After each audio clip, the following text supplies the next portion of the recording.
inheritance. Before I get into that, I just want to, phase place us. If you're following this live, it's the 19th of December, and we're kind of in the belly of the beast. We're moving up towards, the highest time of the year, highest rate of heart attacks, stress is at an all-time high, pending doom, nuclear war.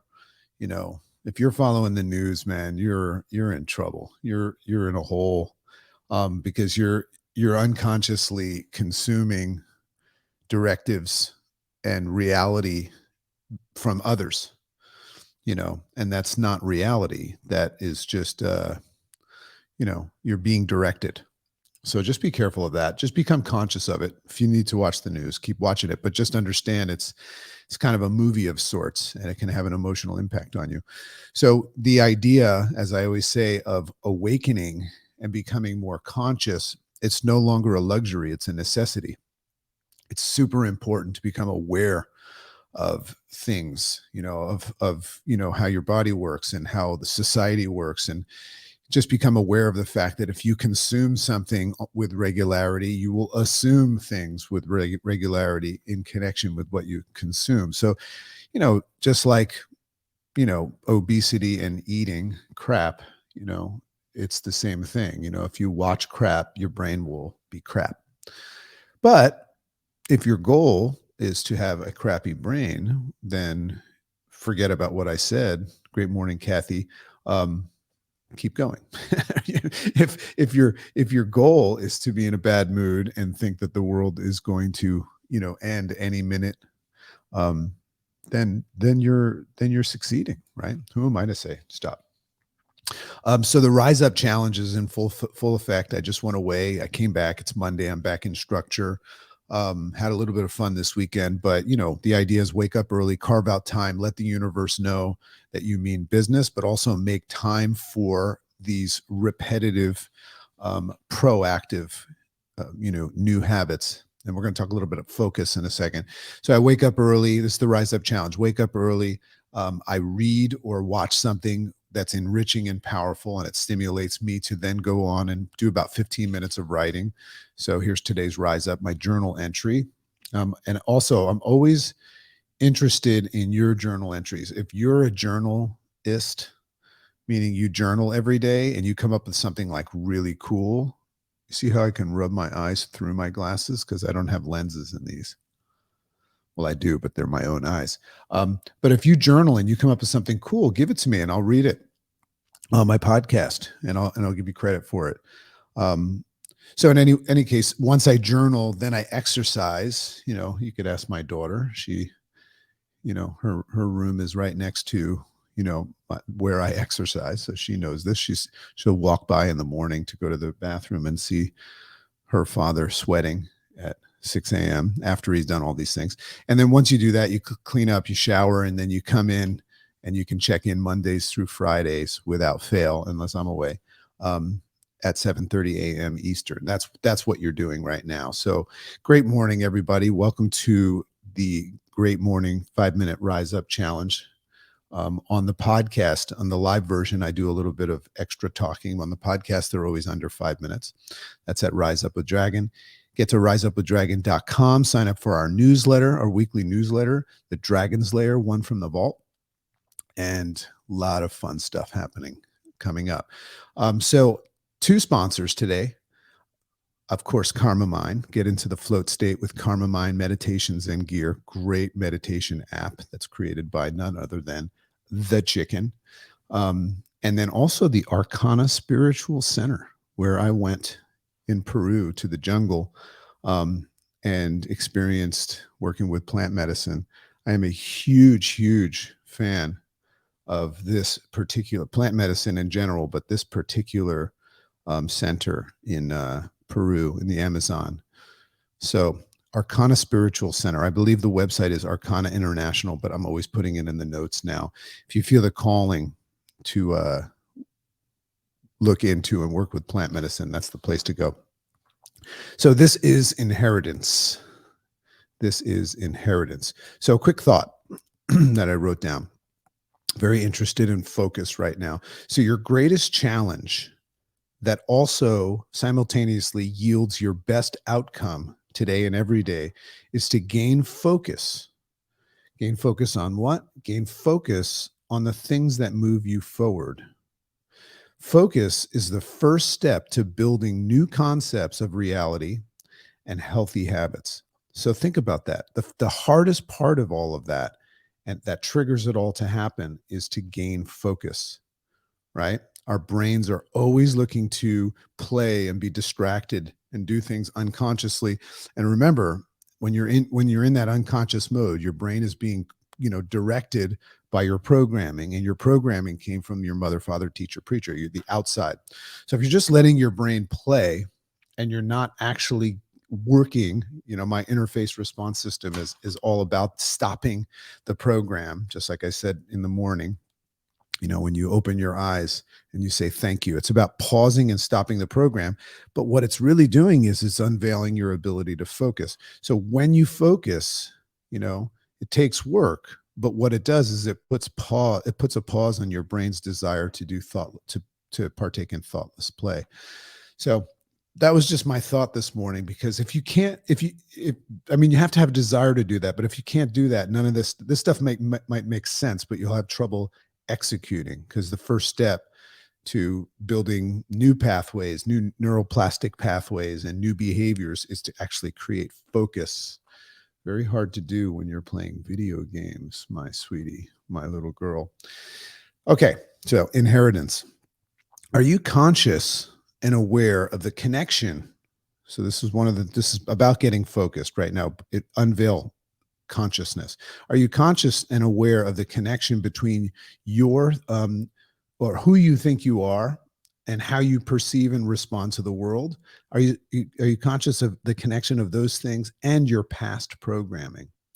So what I'm saying is what I perceive as reality, become conscious of the fact that it is directed and connected to what we've learned from our past and our programming.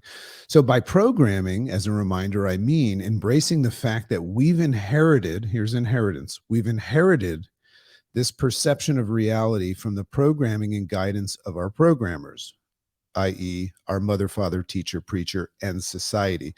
Now, when I sit down, and I don't know if she's still here, but when I tuck my little girl in at night, we have a lot of fun and things like that. But what we talk about, it's very, very, I have to be very careful, because I'm her programmer. I'm my son's programmers, right? And anybody that interacts with me on a regular basis, I am one of their programmers if they're listening to me. So I have to be careful of that. One of the things that I like to do with my kids or my coaches, my clients, or anything like that, is I like to let them know that I'm just giving them my opinion. And that doesn't make it real, right? It just makes it my opinion. They can grab onto it and use it to their, advantage, but it doesn't make it real. So that's one of the things I do. And if you're the kind of person that is teaching people things, I think it's a great idea to also empower them to check the facts and see if they have their own opinion on things. So it's not the idea of inheritance here is not the kind of inheritance that you'd typically like. No, right? You're hopefully usually looking to get some Benjamins and things like that. However, we learn to take pride in our inheritance, even if it's a bad one. We learn to take pride in our inheritance and where it's programmed values, like, misinterpreted. We wear our its program values like a badge of honor, even if it harms us or others. Isn't that interesting? When you look at what you've inherited from others, even if it's ineffective and it hurts others or hurts ourselves, we still wear it like a badge of honor. Even if it has no validity or is associated with negative connotations. You know why? It's our bloodline. It's our bloodline. And the word line is going to come into play. And it's who we are, right? So take it or leave it. And if you don't, here's the funny thing about your inheritance. If you don't like it, this is so funny about us humans, right? When you look at your inheritance and what you've gained from your past. If you don't like it and you fall victim to it, meaning it's happening to you, it unveils this entitlement to blame others for it. What's interesting about, if you have a car and your car breaks down, you blame the manufacturer of the car. You take it back to the dealer and say, "Hey, this car's a mess." That's what we do with our parents, or our programmers. If we have a problem and it's not working for us, we still wear it like a badge of honor. But what we do is we blame others for it. So this way, we can keep it because it's ours. We can keep it, but not be blamed for it ourselves. Isn't that interesting? So you're going to have to let go of that.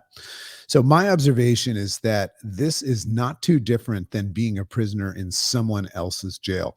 The worst part about being a prisoner is you're being forced to stay in a box that is owned by someone else. It's not yours. That's the worst part about it, I would assume. So taking the greatest attributes, this is what happens when you're in somebody else's jail. You're locked in a mental prison. Taking the greatest attributes that we possess as humans in free will and creativity and then locking them up in a box. You can't use them when you're a prisoner. So like cattle, we will begin to live and die in passive subjugation as prisoners and feed our lives to the matrix. That was a little heavy, wasn't it? Right now, my daughter's saying, "I'm going to go play Minecraft." He's getting deep. So are you living in such a box? That's what it starts off as, becoming conscious of that. Has it ever occurred to you that you can actually break free from that box? It is possible to let go of the life that you've inherited from the past. Interesting to look at gaining an inheritance and then letting it go. You begin living the version of your life that you wish to bring forth. That's what happens when you let go of your inheritance, as we're talking about it. You start to unveil the potential to bring forth the life that you desire. So the key to this shift is to first gain self-awareness and self-potential. You have to become aware of all of this stuff, but also become aware of the fact that there is more. This idea that that you are uniquely you and have been placed here for a bigger reason than your inheritance. That's a shift right there. Recognize that you've been placed here for a bigger reason, and there's a bigger thing going on out there than what you're perceiving based on your inheritance. Move about this day with curious observation and contemplate everything that you consider to be your reality. Contemplate everything that you perceive to be your reality today. How do you do that? Cognitive distancing. The stimulus is you go, there's that reality, and you say, which means interesting. I just saw something, but I'm not sure of it. Right? That's how you question your reality. Can you see that there's a bigger vision inside of you? Well, if you, in that space in between the stimulus and your response to it and your perception, in that space, you should be able to perceive that there's a bigger vision, a fantastic journey and exploration ahead of you. Can you perceive that? Can you see it in that space? Place your inheritance today in a safety deposit box and roam free without its demands. Don't contemplate and check with your inheritance today.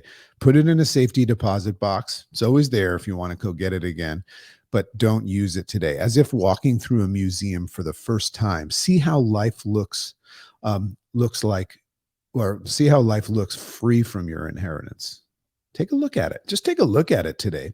Remember, this is just something that you can practice, right?